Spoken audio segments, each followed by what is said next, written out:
ਧੰਨਵਾਦ ਕਰਦੇ ਹਾਂ ਪਿਤਾ ਪਰਮੇਸ਼ਵਰ ਦਾ, ਜਿਸ ਨੇ ਇੱਕ ਵਾਰ ਫੇਰ ਤੁਹਾਡੇ ਨਾਲ ਜਿਉਂਦੇ ਵਚਨ ਵੰਡਣ ਦਾ ਮੌਕਾ ਦਿੱਤਾ। ਅਸੀਂ ਪਿਛਲੇ ਸਮੇਂ ਤੋਂ ਅਸਲੀ ਦਰਸ਼ਨਾਂ ਦੇ ਬਾਰੇ ਸਿੱਖ ਰਹੇ ਹਾਂ। ਅੱਜ ਅਸੀਂ ਵੇਖਦੇ ਹਾਂ ਇਸ ਦੀ ਪੂਰਤੀ ਕਿਸ ਤਰ੍ਹਾਂ ਹੁੰਦੀ ਹੈ। ਕੂਚ 3 ਵਿੱਚ ਜੋ ਪਰਮੇਸ਼ਵਰ ਨੇ ਮੂਸਾ ਨੂੰ ਦਰਸ਼ਨ ਦਿੱਤਾ, ਉਸ ਦਰਸ਼ਨ ਦੀ ਪੂਰਤੀ ਲਈ ਪਰਮੇਸ਼ਵਰ ਨੇ ਹਾਰੂਨ ਉਸ ਦੇ ਵੱਡੇ ਭਰਾ ਨੂੰ ਤਿਆਰ ਕੀਤਾ।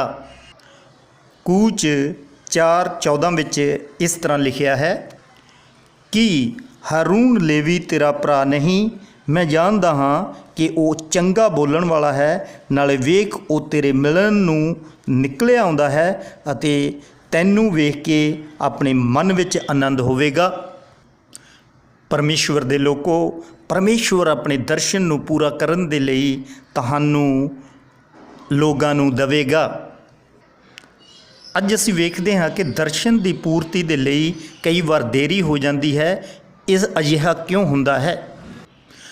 ਪਹਿਲਾ ਕਾਰਨ, ਉਹ ਵਿਅਕਤੀ ਜਿਸ ਨੂੰ ਪਰਮੇਸ਼ਵਰ ਨੇ ਦਰਸ਼ਨ ਦਿੱਤਾ ਹੈ, ਨਿਰਧਾਰਤ ਮੰਜ਼ਿਲ 'ਤੇ ਪਹੁੰਚਣ ਦੇ ਲਈ ਜੇਕਰ ਉਹ ਆਪਣੀ ਮੱਤ ਦਾ ਇਸਤੇਮਾਲ ਕਰਦਾ ਹੈ ਜਾਂ ਸੰਸਾਰ ਦੀ ਮੱਤ ਲੈਂਦਾ ਹੈ ਤਾਂ ਦਰਸ਼ਨ ਦੇ ਵਿੱਚ ਦੇਰੀ ਹੋਵੇਗੀ।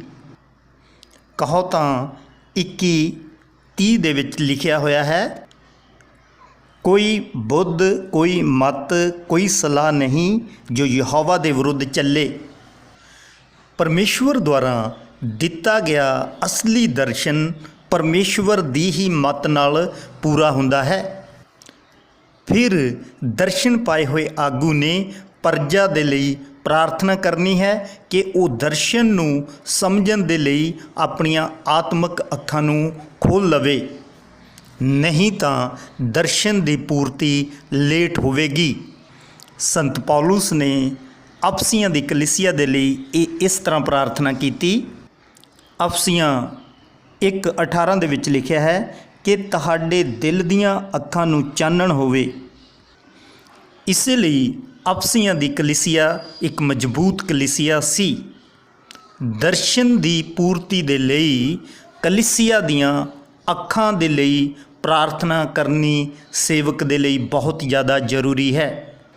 ਹੁਣ ਜੋ ਦਰਸ਼ਨ ਮੂਸਾ ਨੂੰ ਪ੍ਰਾਪਤ ਹੋਇਆ ਸੀ, ਉਸ ਦੀ ਨਿਰਧਾਰਤ ਮੰਜ਼ਿਲ ਇਹ ਸੀ ਕਿ ਪ੍ਰਜਾ ਮਿਸਰ ਦੇ ਵਿੱਚੋਂ ਨਿਕਲ ਕੇ ਕਨਾਨ ਦੇਸ਼ ਦੇ ਵਿੱਚ ਪਹੁੰਚੇ, ਜਿੱਥੇ ਦੁੱਧ ਤੇ ਸ਼ਹਿਦ ਵਗਦਾ ਹੈ।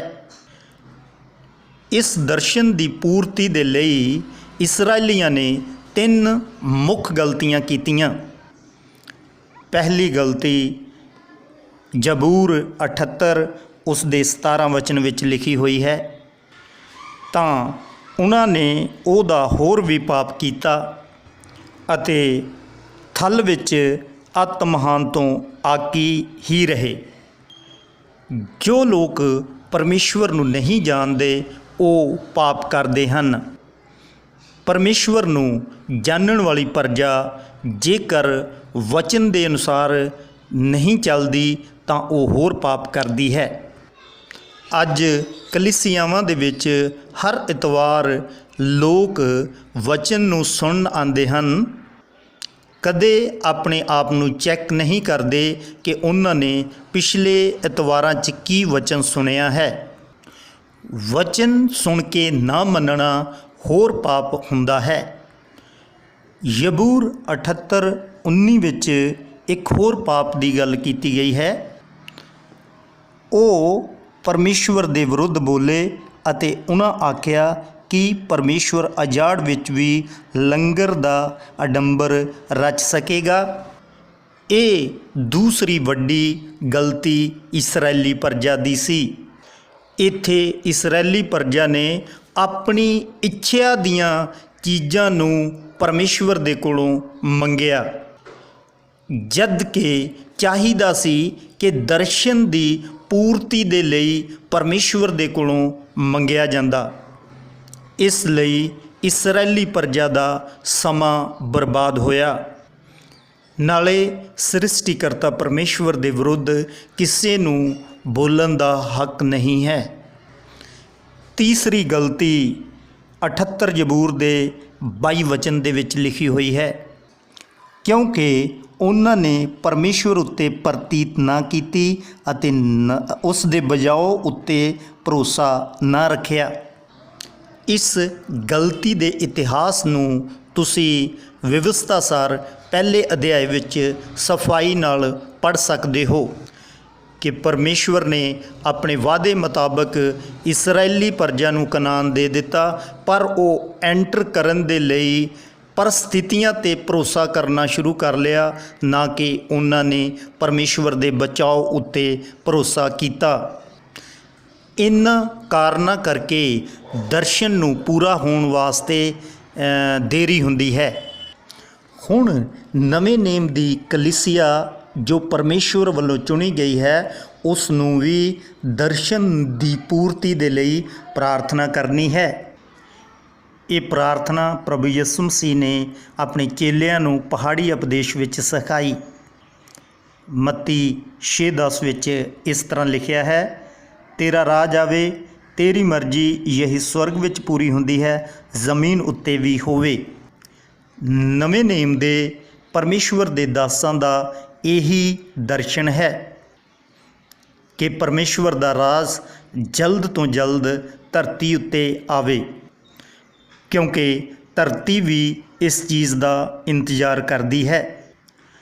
ਰੋਮੀਆਂ 8:19 ਵਿੱਚ ਇਸ ਤਰ੍ਹਾਂ ਲਿਖਿਆ ਹੈ, ਸ੍ਰਿਸ਼ਟੀ ਵੱਡੀ ਚਾਹ ਨਾਲ ਪਰਮੇਸ਼ਵਰ ਦੇ ਪੁੱਤਰਾਂ ਦੇ ਪ੍ਰਕਾਸ਼ ਹੋਣ ਨੂੰ ਉਡੀਕਦੀ ਹੈ। ਇਸ ਵੱਡੇ ਤੇ ਮਹਾਨ ਦਰਸ਼ਨ ਨੂੰ ਪੂਰਾ ਹੁੰਦਾ ਹੋਇਆ ਵੇਖਣ ਦੇ ਲਈ ਮਸੀਹੀ ਲੋਕਾਂ ਨੂੰ ਇੱਕ ਸਾਥ ਮਿਲ ਕੇ ਕੰਮ ਕਰਨਾ ਹੈ।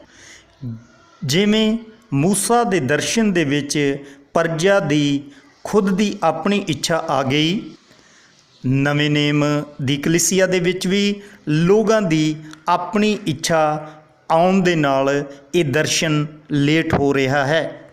ਮਸੀਹੀ ਪ੍ਰਜਾ ਦਾ ਦਰਸ਼ਨ ਆਪਣੀ ਇੱਛਾ ਦੇ ਅਨੁਸਾਰ ਬਿਲਡਿੰਗਾਂ ਨੂੰ ਖੜਾ ਕਰਨਾ, ਨਵੇਂ ਨੇਮ ਦੀ ਕਲੀਸਿਆ ਦਾ ਬਿਲਡਿੰਗਾਂ ਦੇ ਵਾਸਤੇ ਪਰਮੇਸ਼ਵਰ ਦਾ ਵਚਨ ਕੀ ਬਿਆਨ ਕਰਦਾ ਹੈ। ਰਸੂਲਾਂ ਦੇ ਕਰਤੱਵ 7ਵਾਂ ਅਧਿਆਇ 48 ਔਰ 49 ਵਚਨ ਇਹ ਬਿਆਨ ਕਰਦਾ ਹੈ, ਪਰ ਅਤ ਮਹਾਨ ਹੱਥਾਂ ਦੀਆਂ ਬਣਾਈਆਂ ਹੋਈਆਂ ਹੈਕਲਾਂ ਵਿੱਚ ਨਹੀਂ ਵੱਸਦਾ। ਜਿਵੇਂ ਨਬੀ ਕਹਿੰਦਾ ਹੈ, ਆਕਾਸ਼ ਮੇਰਾ ਸੰਘਾਸਨ ਅਤੇ ਧਰਤੀ ਮੇਰੇ ਪੈਰ ਰੱਖਣ ਦੀ ਚੌਂਕੀ ਹੈ, ਤੁਸੀਂ ਮੇਰੇ ਲਈ ਕਿਹੋ ਜਿਹਾ ਭਵਨ ਬਣਾਓਗੇ, ਪ੍ਰਭੂ ਆਖਦਾ ਹੈ, ਜਾਂ ਕਿਹੜਾ ਥਾਂ ਮੇਰੇ ਆਰਾਮ ਦਾ ਹੈ। ਪ੍ਰਭੂ ਯਿਸੂ ਮਸੀਹ ਨੇ ਵੀ ਆਪਣੇ ਚੇਲਿਆਂ ਨੂੰ ਬਿਲਡਿੰਗਾਂ ਦੇ ਬਾਰੇ ਸਪਸ਼ਟ ਕੀਤਾ। ਪ੍ਰਭੂ ਯਿਸੂ ਮਸੀਹ ਨੇ ਆਪਣੇ ਚੇਲਿਆਂ ਨੂੰ ਬਿਲਡਿੰਗਾਂ ਉੱਤੇ ਧਿਆਨ ਕੇਂਦਰਿਤ ਕਰਨ ਤੋਂ ਮਨ੍ਹਾ ਕੀਤਾ ਸੀ। ਯਿਸੂ ਹੈਕਲੋਂ ਬਾਹਰ ਨਿਕਲੇ ਚਲੇ ਜਾਂਦੇ ਸੀ ਅਤੇ ਉਹਦੇ ਚੇਲੇ ਉਸ ਕੋਲ ਆਏ ਜੋ ਹੈਕਲ ਦੀਆਂ ਇਮਾਰਤਾਂ ਉਹਨੂੰ ਵਿਖਾਲਣ, ਪਰ ਉਸ ਨੇ ਅੱਗੋਂ ਉਹਨਾਂ ਨੂੰ ਕਿਹਾ, ਕੀ ਤੁਸੀਂ ਇਹਨਾਂ ਸਭਨਾਂ ਨੂੰ ਨਹੀਂ ਵੇਖਦੇ? ਮੈਂ ਤੁਹਾਨੂੰ ਸੱਚ ਆਖਦਾ ਹਾਂ, ਜੋ ਇੱਥੇ ਪੱਥਰ ਉੱਤੇ ਪੱਥਰ ਨਾ ਛੱਡਿਆ ਜਾਵੇਗਾ, ਜੋ ਡੇਗਿਆ ਨਾ ਜਾਵੇ। ਮੱਤੀ 24:1-2 ਵਿੱਚ ਬਿਆਨ ਕੀਤਾ ਹੈ। ਪ੍ਰਭੂ ਯਿਸੂ ਮਸੀਹ ਦਾ ਆਪਣੇ ਚੇਲਿਆਂ ਨੂੰ ਬਿਲਡਿੰਗਾਂ 'ਤੇ ਧਿਆਨ ਕੇਂਦਰਿਤ ਕਰਨ ਦੀ ਬਜਾਏ ਲੋਕਾਂ ਦੇ ਉੱਤੇ ਅਤੇ ਲੋਕਾਂ ਦੇ ਘਰਾਂ ਉੱਤੇ ਧਿਆਨ ਕੇਂਦਰਿਤ ਕਰਨ ਨੂੰ ਆਖਿਆ ਗਿਆ ਸੀ। ਪ੍ਰਭੂ ਯਿਸੂ ਮਸੀਹ ਨੇ ਇਸ ਦਰਸ਼ਨ ਦੀ ਪੂਰਤੀ ਲਈ ਬੁਲਾਉਣ ਦੀ ਬਜਾਏ ਆਪਣੇ ਲੋਕਾਂ ਨੂੰ ਦੂਜਿਆਂ ਘਰਾਂ ਵਿੱਚ ਜਾਣ ਦੀ ਲਈ ਕਿਹਾ ਹੈ। ਲੂਕਾ 10:5 ਵਿੱਚ ਇਸ ਤਰ੍ਹਾਂ ਲਿਖਿਆ ਹੈ, ਜਿਸ ਘਰ ਵਿੱਚ ਤੁਸੀਂ ਜਾਓ, ਪਹਿਲਾਂ ਆਖੋ, ਭਾਈ ਇਸ ਘਰ ਦੀ ਸ਼ਾਂਤੀ ਹੋਵੇ, ਕਿਉਂਕਿ ਪਰਮੇਸ਼ਵਰ ਦਾ ਰਾਜ ਸ਼ਾਂਤੀ ਤੇ ਆਨੰਦ ਹੀ ਹੈ। ਇਸ ਦਰਸ਼ਨ ਦੀ ਪੂਰਤੀ ਦੇ ਲਈ ਰੀਅਲ ਐਕਸ਼ਨ ਸੁਸਾਇਟੀ ਨੇ ਮਸੀਹੀ ਸਮਾਜ ਦੇ ਵਿੱਚ ਆਪਣਾ ਇੱਕ ਛੋਟਾ ਯੋਗਦਾਨ ਭੇਂਟ ਕੀਤਾ ਹੈ। 27 ਅਕਤੂਬਰ 2020 ਨੂੰ ਇਸ ਦਰਸ਼ਨ ਨੂੰ ਮਸੀਹੀ ਸੇਵਕਾਂ ਦੇ ਅੱਗੇ ਵੰਡਿਆ ਗਿਆ। ਮੇਰਾ ਮਜ਼ਬੂਤ ਪਰਿਵਾਰ ਕਿਤਾਬ ਮਸੀਹੀ ਸਮਾਜ ਦੇ ਲਈ ਹੈ ਕਿ ਧਰਤੀ ਉੱਤੇ ਰਹਿੰਦੇ ਹੋਏ ਸਾਰੇ ਪਰਿਵਾਰ ਮਜ਼ਬੂਤ ਹੋ ਕੇ ਪਰਮੇਸ਼ਵਰ ਦੇ ਰਾਜ ਨੂੰ ਧਰਤੀ ਉੱਤੇ ਲਿਆਉਣ ਵਾਲੇ ਬਣ ਜਾਣ। ਪਰਮੇਸ਼ਵਰ ਦੇ ਰਾਜ ਨੂੰ ਧਰਤੀ 'ਤੇ ਲਿਆਉਣ ਦੇ ਲਈ ਸਾਨੂੰ ਸਭਨਾਂ ਨੂੰ ਆਪਣੇ ਮਤਭੇਦ ਛੱਡਣੇ ਹਨ।